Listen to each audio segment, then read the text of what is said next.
नमस्कार आप सभी को। आज मैं बताऊंगा कि काला जादू का असली खेल होता कैसे है और उसके खतरे क्या हैं और इसके लक्षण क्या हैं और इसे ख़त्म कैसे किया जा सकता है, इससे बचा कैसे जा सकता है।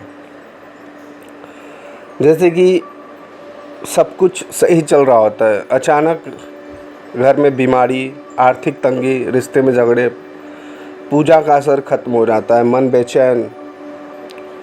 कभी कभी तो ऐसा लगता है कि सब बर्बाद हो चुका है। काला जादू हमारे ज़िंदगी पे इस तरह से प्रभाव करता है कि पूरा ज़िंदगी, जीवन, परिवार सबको बर्बाद कर सकता है। जैसे कि आप सीधे हो, आपको उतनी समझ नहीं है इन चीज़ों की, लेकिन दुनिया में हर कोई सीधा नहीं होता। किसी ने खेल आपके परिवार पे चालू कर दिया, काला खेल, काला जादू, तो समझो परिवार ख़त्म। आज मैं बताऊंगा वो असली राज जो साधारण लोग नहीं जानते।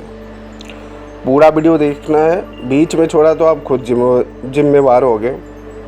कैसे किया जाता है, कौन करता है, कैसे पहचानोगे और सबसे ज़रूरी इससे बचना कैसे। काला जादू कोई फिल्मी चीज़ नहीं है, अभिचार कर्म है, यानी आपकी ऊर्जा को कमज़ोर करता है, काटने का खेल है काला जादू।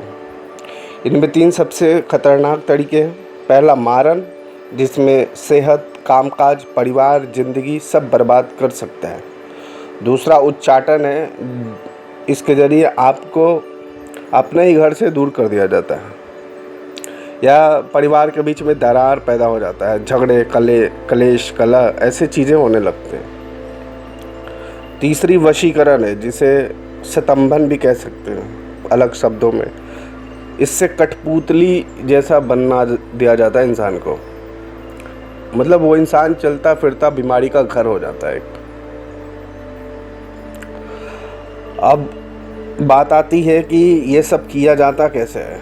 तो इनमें जो प्रमुख चीज़ें वो शमशान की राख है, कच्चा मांस होता है, खून, नींबू, मिर्ची, काला उड़द, पुराने कपड़े या आपके शरीर का पहना हुआ कपड़ा हो, आपका शरीर का बाल हो, आपके पैर जो खाली पैर चलते हो उसके तलवे की जो मिट्टी होती है ना, उससे अभिचारण तंत्र भी होता है। जैसे आप खाली पैर चल रहे हो और आपके तलवे की जो तलवा का जहाँ निशान है वहाँ की मिट्टी उठा लिया, तो उससे भी आपके ऊपर काले तंत्र किया जा सकता है। अब कैसे पता चलेगा कि कोई आपके जीवन से खेल रहा है? तो ध्यान से सुनना है। अगर ये लक्षण दिखे तो आप समझ जाओ कि आपके पीछे, आपके परिवार के पीछे कोई लगा है। जैसे रात में अचानक नींद का खुलना, जैसे किसी ने आपका नाम लिया हो। जैसे आप सो रहे हो और लगता है कि आपका कोई नाम लेके आपको जगा रहा है, तो ये तंत्र है और ये मारन तंत्र है।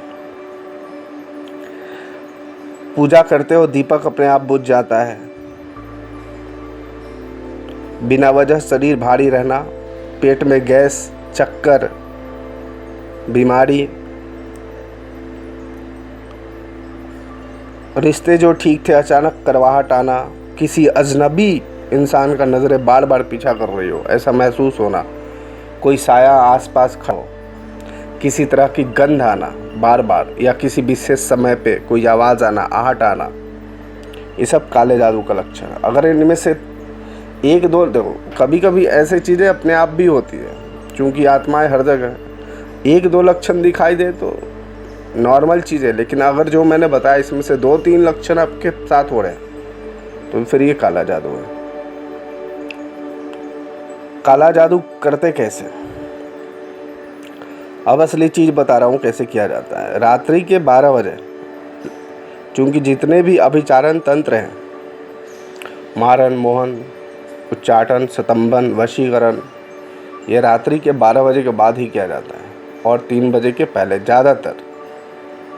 ऐसे सूर्यास्त के बाद कर सकता है इंसान, सूर्यास्त के बाद और सूर्योदय के पहले।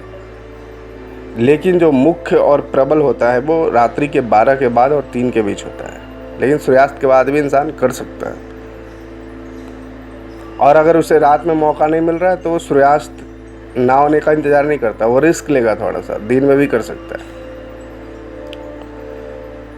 तो करता कैसे, वही मैंने बताया कि रात 12 बजे शमशान घाट में तांत्रिक क्या करते ना, या जो डायन है, खास करके जो आसपास की औरतें होती है, ये सब क्रियाएं बहुत करती हैं।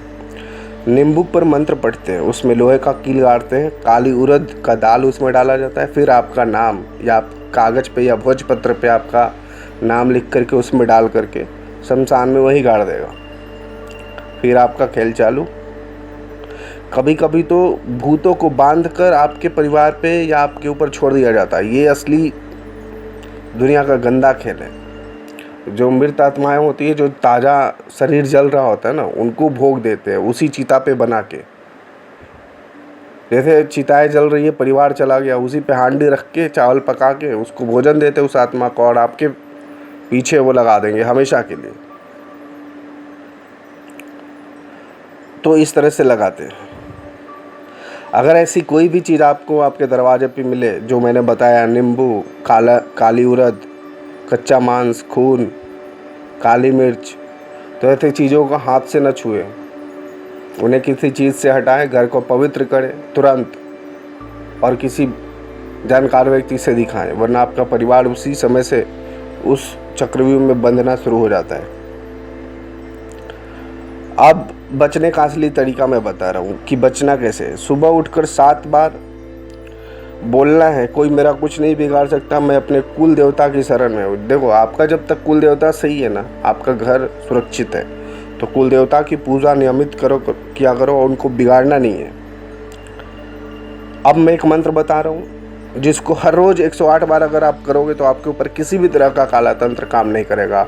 ओम क्लीम चामुंडाय विच्च प्रेत बाधा विनाशाय स्वाहा। अगर इस मंत्र का आप 108 बार रोज़ नहा करके जाप करते हो, एक कपूर जला दो या घी का दीपक जला दो माता रानी के सामने, और ये मंत्र जाप करो रोज़। किसी का मजाल नहीं है कि आपके ऊपर किसी तरह का काला तंत्र या काला जादू कर दे। अगर फिर भी आपके ऊपर होता है तो नींबू और 7 काली मिर्च अपने ऊपर से 7 बार घुमाकर शनिवार को किसी चौराहे पे फेंक देना चाहिए। पीपल के पत्ते पे केसर से स्वास्तिक बनाकर दरवाजे पे बांध दो। इससे छोड़ी गई शक्ति ना दरवाजे पे ही रह जाती है, घर के अंदर नहीं जाता।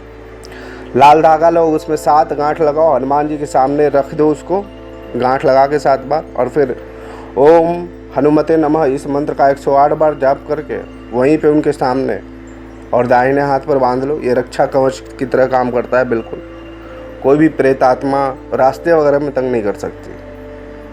और याद रखना, डर से हारोगी, विश्वास से जीत होता है। कोई तांत्रिक बड़ा नहीं होता है, सबसे बड़ा होता है आपका आत्मा। अगर आप उसे शुद्ध रखो, देखो कोई भी तांत्रिक क्रिया तभी आप पे हावी होता है जब आपका मानसिक स्थिति, आपका ऊर्जा कमज़ोर हो जाता है।